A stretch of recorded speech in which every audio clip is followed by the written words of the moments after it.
Hello, my friends. Katie Day with the Moving to Texas team here in Houston, Texas, back with another episode of the Real Advice podcast. I am very excited to welcome this week's guest to the show. We've known each other for a few years through different coaching communities and things like that.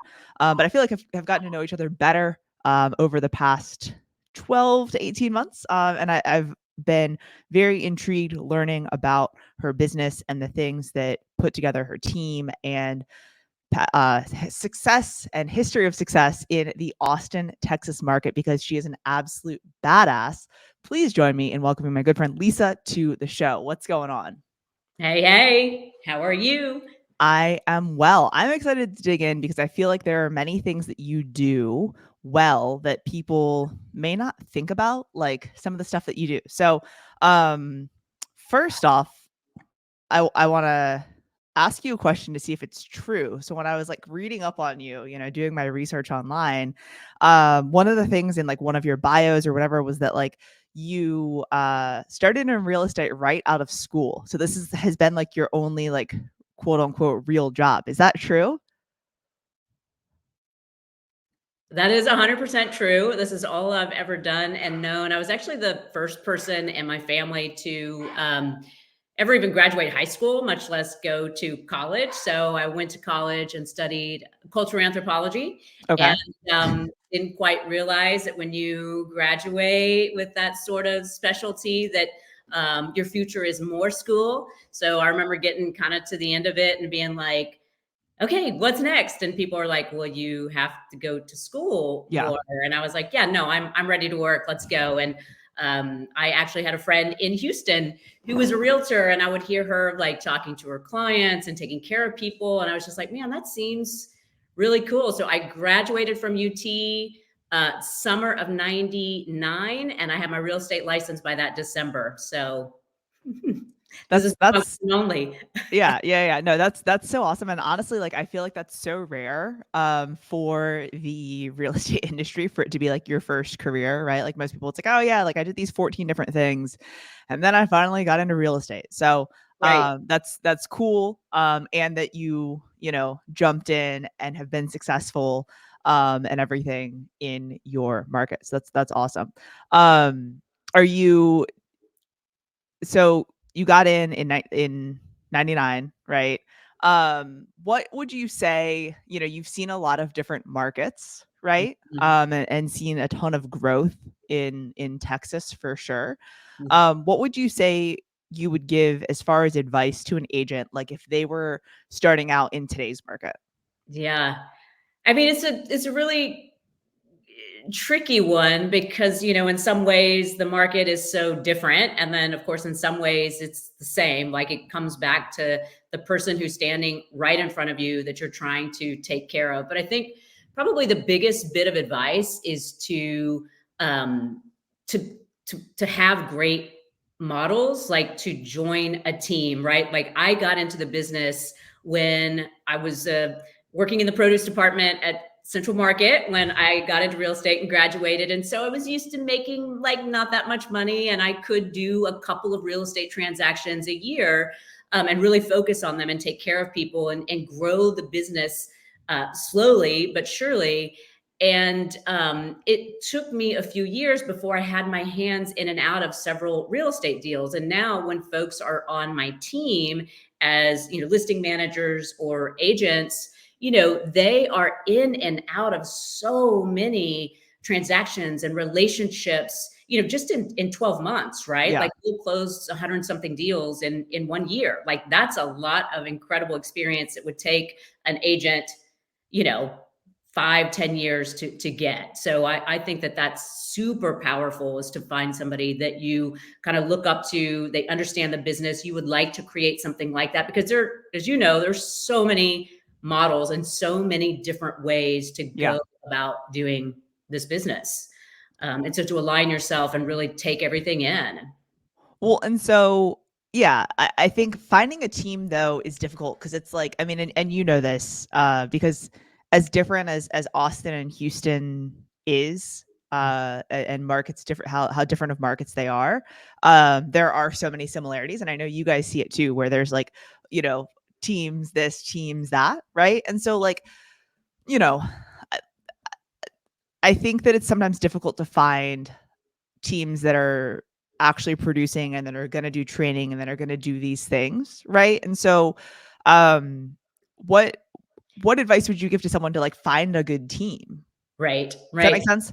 Yeah, and it is so, I feel like now because there are so many people and agents who are great at marketing, and I don't think that that always means business and that they're Yeah. doing well, right? And so when you're, looking around online, you're seeing people who like, "Oh man, they were just in that beautiful listing. Oh wait, that's not their listing." And the consumer and agents don't really know what's going on. I think it boils down to people that you want to be around, right? Like, Yeah. I feel like my superpower is energy. And it is something that I feel like when you're talking with someone, an agent or, someone in your community, you get a sense as to whether or not like they're authentic and they have Yeah. purpose and they're doing things and they're not just in it to like look like they've got a team or look like they're making money and that kind of thing. Because Yeah. yeah, the real estate market is a little bit there's a lot going on, right? Yeah, yeah, yeah, yeah. Or just like Google their production and see, if any Oh, homes yeah. show up when. You know me, I always forget about technology. I built this No, no, no, no. really old school business, and we're just now, I mean, kind of a lot of thanks to your real estate blueprint a couple of years ago, which was when I first started to, hasn't even been 2 years, I think, but when I just started to enter this like, oh, I should market and I should get on video and like, I'm trying to like blend the worlds of real estate, and it's been cool. It's been like a big transformation. Well, and I feel like that's pretty wild because if someone were to follow you and see your content, I feel like you do put out such a good variety of content and things like that. So like for you to say, "Hey, I didn't seriously get into this like until, maybe 2022 or so-ish." September 2022, I went back and looked at when Blueprint was, and then when I hired a videographer, and that was like my first video that I put out. So not quite Yeah. 2 years. Yeah, yeah, yeah, yeah. But like if I didn't know that, I would have thought that like just for the quality at which you're doing it, I would have thought that you had been doing it, way longer. So kudos to you on that. But back to the team thing. I mean, I think that it is very easy to get caught up in what people are doing online, right? And what maybe not what they're doing, but what they're putting out there into the world. And the kind of highlight reel mentality and things like that. Is so significant, right? And so being able to have conversations with people and understand kind of what they're all about, and then also to then look up production and look up things to see if what they're saying is backed up by actual data is very helpful. Yeah. um And it's not bad to I wanna go back because, right, like, taking a video of somebody else's listening, it's not a bad thing, right? We all have to start yeah, somewhere, and in real estate, there's so many different, like, distractions that it is really important when you first get into the business to understand that, the single most important thing is the customer experience. Like, can for I sure. deliver on the promise? Like, first of all, I'm here to help you find an amazing house. Like, that's the basic. Yeah, Stuff, you know, can't hit the fan, like we've got to get to closing on time. Like those are the basics of service. And then how do I elevate that client experience? Because I mean, almost all my business comes to me from repeat and referral. We're yeah, just now starting to get some other leads from people saying, "Oh, I found you online," which is still like, oh, really? How does that happen? But almost all of it is folks we know and people who like us and trust us.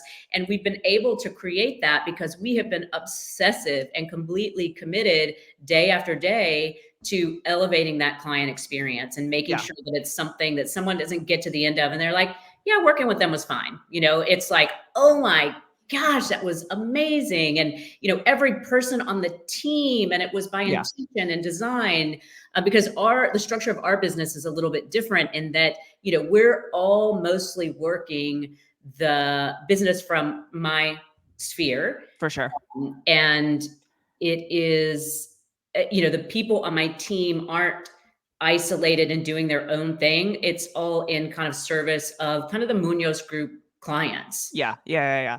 Well, and so you like that was the perfect segue because that was literally like the next thing in my mind that I wanted to talk about, right? Is like the client experience and the things that you're doing. And so, I think that everyone's talking about that these days, right? And the things that we can do to elevate because there's so many different things that are impacting our industry, right? And so um in order to have people remember you and want to work with you again and tell people about the experience, you have to go above and beyond somehow, right? You can't just show up, open a door, write a contract, and expect to be referred. So, one of the things that I love about what I think you do and then content that you're putting out and things conversations we've had is just like how well you know Austin and how well the different neighborhoods and like just very little things about them, right? Of like the things that you couldn't Google, you're like, oh well, on that side of the street this happens or in this neighborhood that happens. And so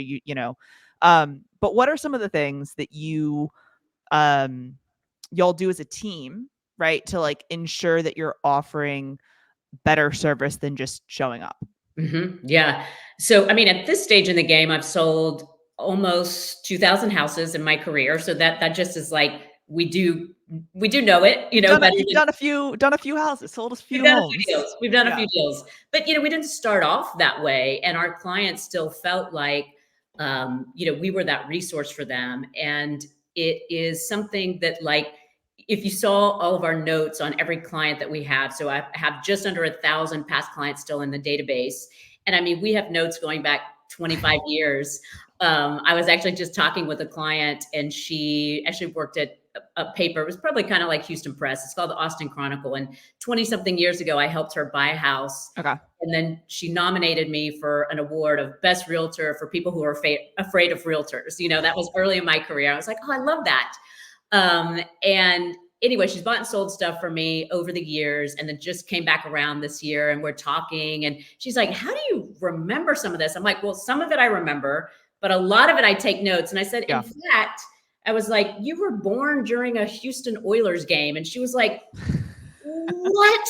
Like, she's like, how do you have that piece of information? I was like, when I show up with a client or an agent or anyone in my life, like I could have a bazillion things happening, but the most important thing to me is you. And I'm going to take notes and I'm going to remember, and then we're going to incorporate that into how we take care of you, right? There's no one size fits all. It's a Yeah. one size fits one. And the people who are on my team believe in this more than anything, that we, in order to like elevate that client experience, it's got to be the real deal. I have to like love you, Katie. I have to want to take care of you. I have to want to work with your friends and family.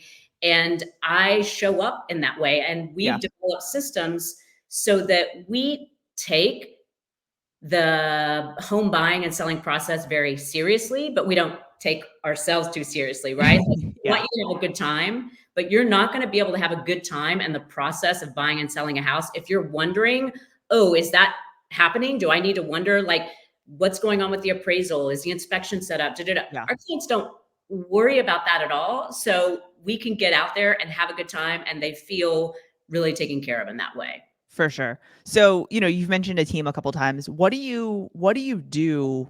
Because I feel like some of these things, it's like it's really great when you say it, right? But then it's like not necessarily scalable, right? And so, what are some things that you do when like someone comes to you and says, "Hey, I want to join your group. I want to join the team," to Mhm. kind of interview or understand if they also have that same quality or like bar that you've set? Yeah, I have not recruited in any way. Yeah. So our team, I never really wanted to have a big team because I was thinking about it in the way that other real estate teams work. But I knew that in order for me to deliver this service and to keep growing it, because I really do feel like if somebody is buying or selling a house in Austin, me and my team are the absolute best person to work with. Like I believe it 100%. Yeah. And in order for me to expand that vision, I do have to bring people on when the time comes for us to be able to continue to deliver on that Yeah. process. So it really has just been a slow and steady. My right hand, which is Colby, she's my operations manager now, has been with me since 2009. I've got Okay. a contract to close coordinator who's also been with me forever. And then I have two buyer specialists, a listing manager, and a Care Bear. And these people have they've come at the right time, and I vetted them, and, I've mentored them. And yeah, we've definitely had people come to the team where I was like, within a matter of weeks to a few months, I'm like, this is not who we are. And like, Yeah. we have to do that. Because I can never have someone showing up in front of my client that is interested in making a sale, or who wouldn't talk a client out of a property. Like, people have come to expect that from me, Yeah. that if they are trying to buy something that we think they can do better on, everyone on my team is going to be like, Katie, you know what? Yeah, that's shiny and pretty, but you told me that you want to like have your family over for Thanksgiving. This place doesn't even have a dining room. So Yeah. things like that, they are into. But yeah, I wonder about that, Katie. Maybe you'll have to help me about that when I'm ready to do it, because I do feel like we are probably in a position to grow. And yeah, I have to make sure those people are 100% aligned. I love so the answer is hire them 15 years ago and constantly train them for 10 to 15 years. All right, I got Well, no, two of it. the like a couple of people that work with me, one of them was actually my listing manager, was actually the barista at my favorite coffee shop. And I Okay. used to, I go in there like pretty much every day, and I would watch them because they had that perfect balance of like, they were friendly, and you could Yeah. tell like they were making that espresso just right, but they weren't like talking to everybody all the time and not doing their job. And so it's like, I like interviewing people before they get into real estate. And so I actually told them they were the first person in their family to go to college at UT, and they were getting in psychology. And I was like, hey, I don't know what your plans are after you graduate. If you ever want to get into real estate, let me know. I'll pay for you to get your license. I'll mentor you. And at the time, they're kind of Yeah. like, okay, Lisa, Yeah. whatever. Yeah. And then during COVID, they actually called me and said like, hey, I kind of want to take you up on that. And they've been with me ever since. Yeah. No, that's awesome. I feel like finding people in like those customer service roles or different things where it's like they have the baseline of like treating people well, doing the right thing, being able to hold a conversation, those things, those soft skills, right? And it's like you can teach the real estate stuff, right? And oftentimes when you find people that have a ton of real estate experience, like they don't necessarily have those soft skills that, you have you can't really train. Yeah, for sure. For sure. That's what I found. No, that's interesting. Okay, so you mentioned that like you guys have a lot of systems and things to ensure that you're, taking care of the boring real estate stuff and the contract deadlines and different stuff like that. And so what's maybe one or two things that like y'all have developed over the years that help you to ensure that you're always providing that same level of service across the board?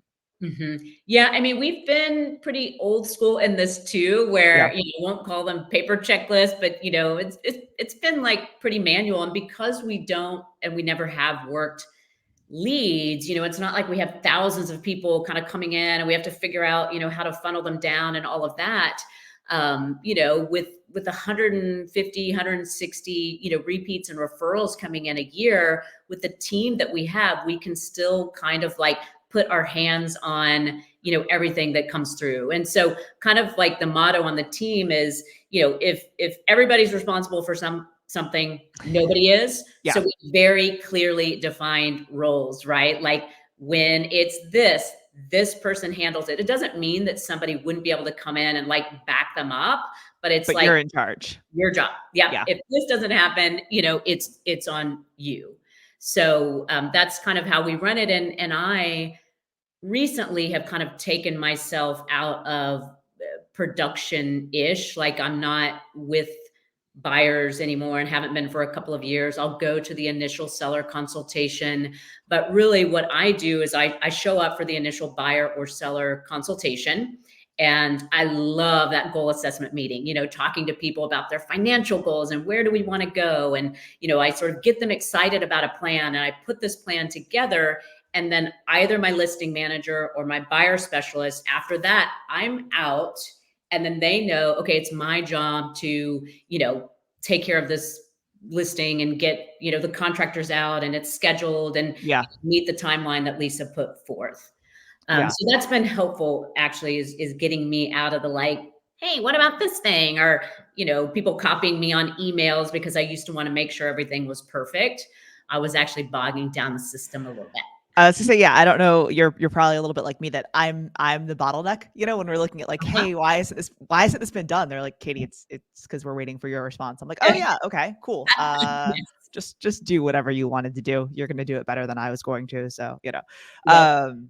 but yeah, I completely feel you on that. And so having, kind of this is who does what at what time is super helpful. We normally review those things on like a quarterly or maybe every 6-month basis, because it's like oftentimes it makes more sense for someone else to do a specific task, or someone else needs to learn how in case you're out of town, kind of thing. Mhm. But yeah, having someone be in charge of each task is so very important, because if not, it just kind of sits there. Totally, totally. And I end up, the team and I meet in person, every Monday for team meeting, and we'll work from the office a couple of days a week. But really, outside of that, they're so self-sufficient and highly motivated, and they hustle. I think it was last summer. Anyway, one year I went to Scotland for over 2 weeks, and we had 30 something houses under contract. And like when I go out of town, like, I don't bring my phone or it's completely off. I'm like, if the office is burning down, call my wife. She'll let me know, because I'm either all the way on or I need All to in be or all out. Yeah. all the way off. And, everything happened according to our perfect plan when I was gone. And that's how we need it to run. Of course, I need to come back in because I also do, set the, like, I kind of keep us riled up and keep the folks coming in. But with all the day-to-day stuff and moving things forward and making clients happy, and they've got that down. Yeah. That was we took our first international trip in 2019. Not first international trip, but like first in once we were in real estate, Yeah, yeah. And we were, I mean, that's like complete opposite time, right? Like at least when you go to Europe, that's like 8 hours. So if you need to do something, like you got a little bit, but it was like, you know, complete opposite. And so I was very nervous about taking the trip, but the team really stepped up, and continues to do so when we go out for long trips like that. But yeah, it's nerve-wracking for sure. It is, but it's a great feeling. And I sometimes hear agents who are interested in a model similar to what I have, talk about. It's really like some delegation and stuff like Yeah. that. And, like maybe they're interested in, focusing their time somewhere else besides being out in the field with the buyer or something like that. And they talk about like, oh, well, I'm going to get a showing agent, and I'll have to hand the buyer off. So, and, there's so much to our language that like we just have to be really mindful of, even when we're just talking, to another agent, but certainly when we're talking to our clients. I have never handed a buyer or a seller off to anyone. Like, they are mine completely. They're in the care of one of our buyer specialists, and they're there by design and for a reason. When a buyer shows up and has an initial consultation with me, they know that they're not going to be driving around looking at houses with me for very good reason, right? Like, that's just not how it works. Carson or Janine, the people who are going to be out in the field with them, are the ones that are out there all day, every day, shopping for houses, making offers. I taught them everything I know. The client knows how it works. Yeah. The agent knows how it works. And then we get to the end of the deal, and the buyer is super excited and will mention every person on our team by name, because they knew this is how this goes. That's Not how like, it's the oh my process. gosh, yeah, Lisa was so busy, she could never meet us. Da, da, da. Like, nobody ever says that, right? Well, but that's sometimes, with I don't necessarily want to say handoff, but not explaining how the process works. Right. It feels as if they're being not even handed off, but pushed off, right? And so, if you frame it from the beginning of this is how it works working with us, Right. right? Then the expectations, align with what's happening. And I think that's one of the biggest things, and especially because I think most teams come out of, you have a ton of business on your own. You Mhm. no longer know which way is up, and so you need to find something to be able to relieve, you know, yourself and the schedule, and get some time back. And so people hire a buyer's agent, then to start giving deals away, right? And don't have any framing or conversation, or maybe even attend any of the consults or showings or whatever, right? Mhm. Um, so yeah, that's super important. And I know, we definitely fumbled some along the way, and in starting a team. So it's something that we get now, kind of thing. But Yeah. Um, so I know you don't just, sell homes and run, your group and everything like that. Like I know you're also an investor and things like that. And so how far along in like your real estate career did you get into investing, or has it always been something that you've done? What does that kind of look like and how has that evolved over the years? Yeah. Yeah. I mean, I feel like it is something, and this is where I would love to continue to educate the consumer and young people. And my kids are certainly watching. My parents were super hard workers, but they they they couldn't accumulate. They had no idea about wealth accumulation or Yeah. anything like that. They just knew how to work. If my dad Yeah. lost a job, he pushed a lawnmower. My mom cleaned houses. Like they knew that part, Yeah. and it's like I was able to understand that, in order to build wealth, it would have to start with like one house and it was going to be a slow and steady. And so, I bought my first house with the City of Austin down payment assistance program. Okay. My girlfriend at the time worked at the coffee shop. I worked at the Central Market. We got her mom to co-sign. We got a $10,000 down payment assistance program for Yeah. our first $82,000 house, I love it. which we still own. We own almost all the houses we bought. But I knew that like that was a start. My Yeah. girlfriend at the time was like, "Oh, I want to travel. I don't want to be tied down with the house." And that's the other mindset, right? Like, "Oh, you Yeah. get into a mortgage, you're going to have it for 30 years." And what I try to help my clients understand is that this is really freedom. I was like to my Yeah. girlfriend, "Well, I want to travel and stuff too, but I don't have any money and we need a way to like make money." Yeah. Yeah. So Yeah. Yeah. I sold her on it and we bought that. We lived there for a couple years and then we did it again. We moved out, we rented that, bought that. We lived there for 4 or 5 years. We moved out. So the first three properties or so were just like we lived there, then we rented Hit it, the we thing. moved to the Yeah. next one. And we're 9 or 10 properties into it now. We've flipped some properties, but that has made a huge impact because again, it reminds you every time you're buying something for Yeah. yourself, like, oh yeah, this is what it feels like to be a buyer, which is Yeah. like really powerful. I'm a terrible buyer. I don't know about you. I am a absolutely horrendous buyer. Are you? What Yeah. do you do? You're just like stressed or No, I just like I am very good at leading you through a transaction, right? And telling you what's coming next and what you need to do and making sure that you adhere to all of the deadlines and shit like that. And like when I buy a house, I'm like, oh, I need to wire my option fee and earnest money. I would like an option period and to be able to do an inspection. Oh, I should probably schedule an inspection. So yeah. we Oh yeah. had to, Yeah. yeah. I can relate. That's what I tell my financial planner and my lender. I am like your worst best client. I'm Yeah. like, yeah.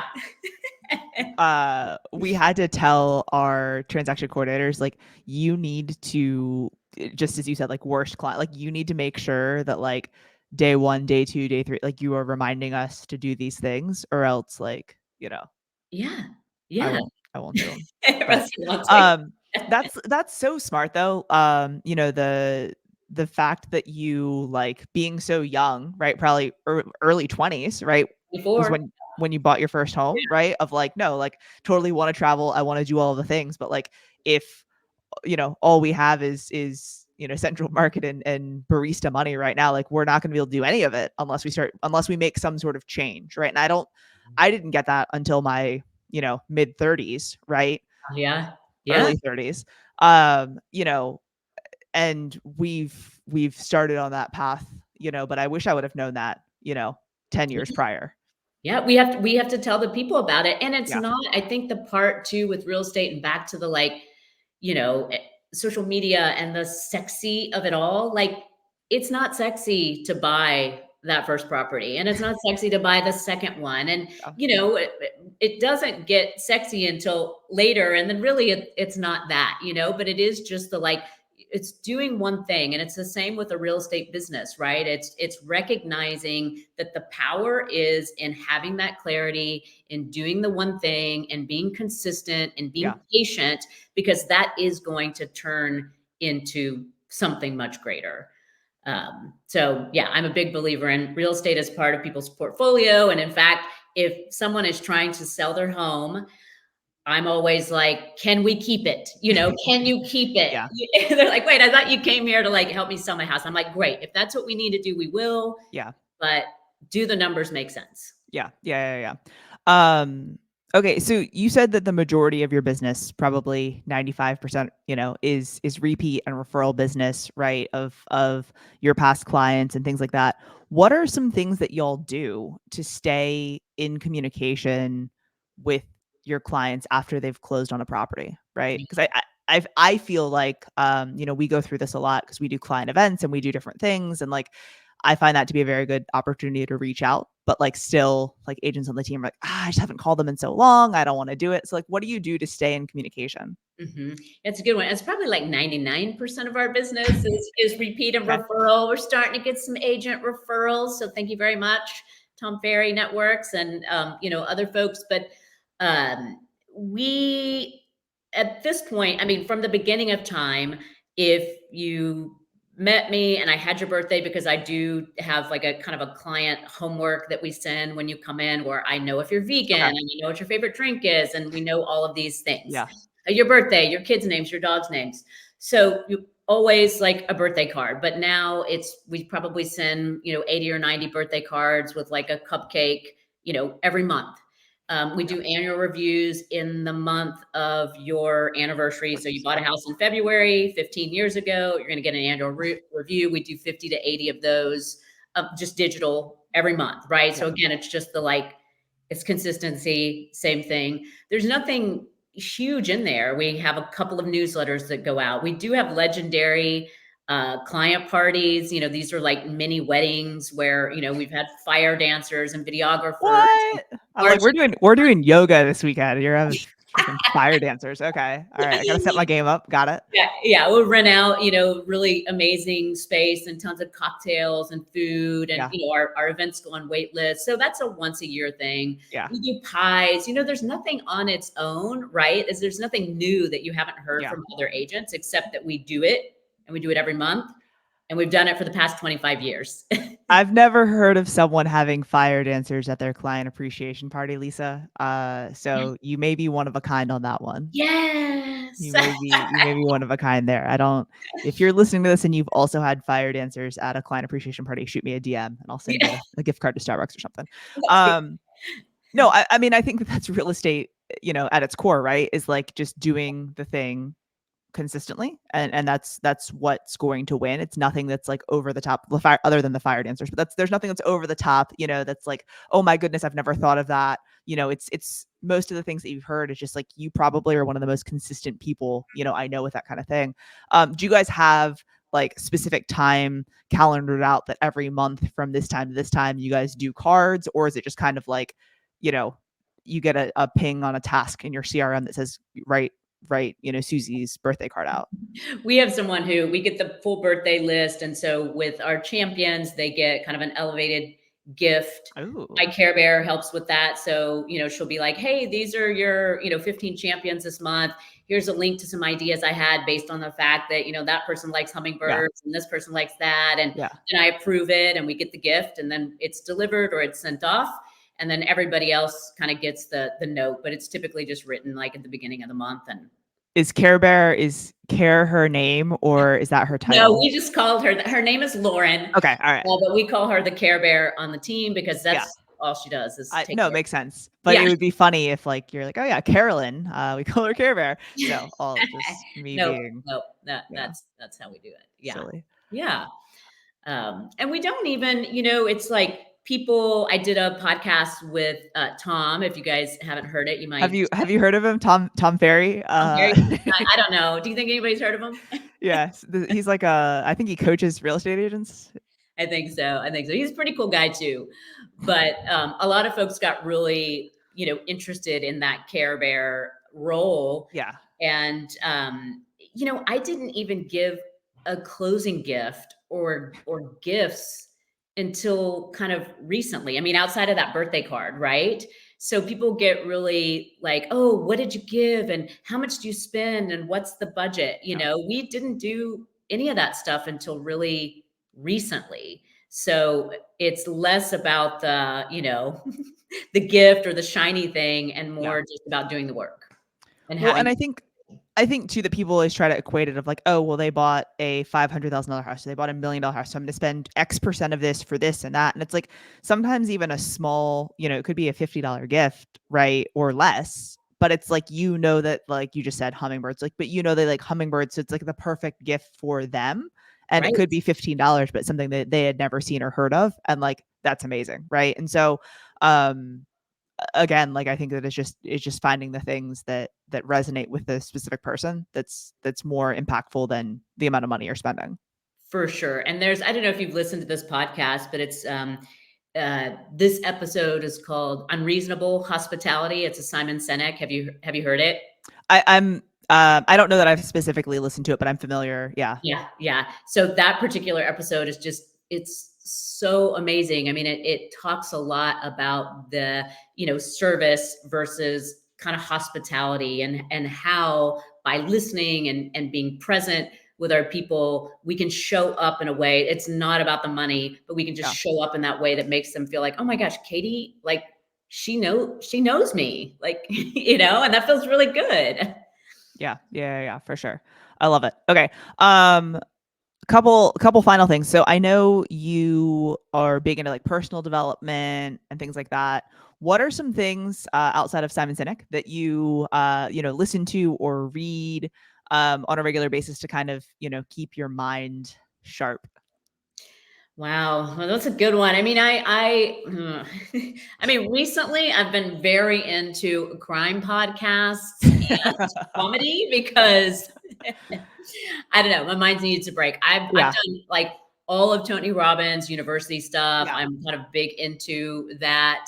Um, have I read recently? I think 10 times is better than 2 times. It's like a Dan Sullivan. I don't know if you guys are familiar with Strategic Coach, but I did that for a little while. But really, I feel like podcasts are where I'm at now. And then Yeah. just like coming back to, like I said, some of that old school stuff that like really sort of, got my thinking moving in this direction from the get-go. But Yeah. I don't know. Do you listen to crime podcasts? I don't. The only crime podcast that I ever listened to was like the Serial one, Oh yeah. Yeah. about the teenager in DC that allegedly killed his girlfriend or Uh-huh. whatever, and he's convicted of the crime, but then he got let out because Yeah. all the evidence was like, I sorry for the spoiler alert if you hadn't heard about this, but it came out like a long time ago, right? So if you didn't already hear about it, like, Yeah. sorry, Yeah. But sorry for also ruining it. just with I mean, outside of the crime junkies and I like the Handsome podcast right now for some funny, but really like hanging out with you guys and, doing like going to some of these events around the country. That wasn't something that I had always necessarily prioritized. I've always had a coach and always been, a big believer in, getting up every day and making myself better than I was the day before. Yeah. But this has been huge, being a part of like the Tom Ferry Network and hanging out with you guys and just watching you guys do all the things that you do. So I really appreciate the opportunity to like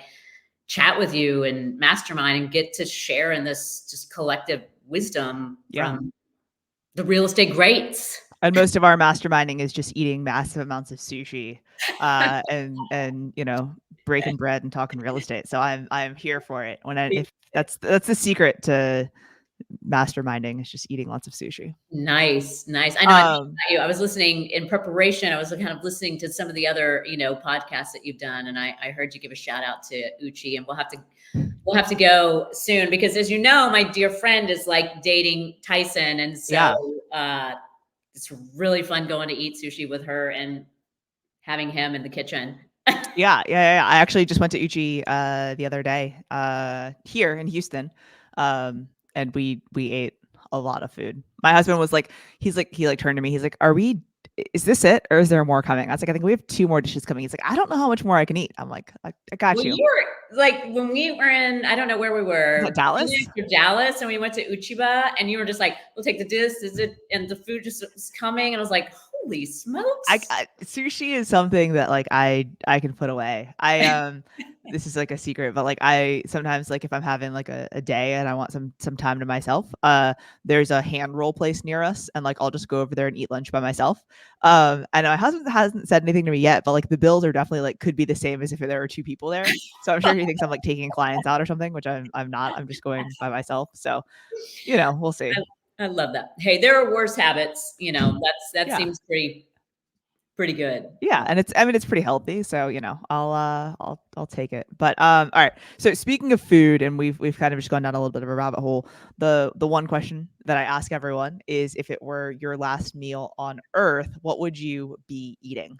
Ooh, last meal on earth would probably be some like beef crispy tacos with some really, really good just rice and beans. I love it. I love it. That's a very Austin, Texas answer, but I'm here for it. Yeah, yeah. So that would be it. What's yours? Sushi, I guess. Is that Sushi be and steak. Yeah, so I would just have like a fat ribeye, just seared and then some awesome sushi.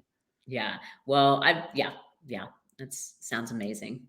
For sure. Okay. Lisa, I appreciate you and all of your knowledge and, information that you shared today. If someone doesn't already follow you on social, where would be the best place for them to connect with you? Yeah, my Instagram is at Find Your Austin. That's probably the Awesome. best place. Very cool. Well, thank you so much for your time. And I look forward to hopefully seeing you again sometime soon. Yeah, sounds good. I will see you soon.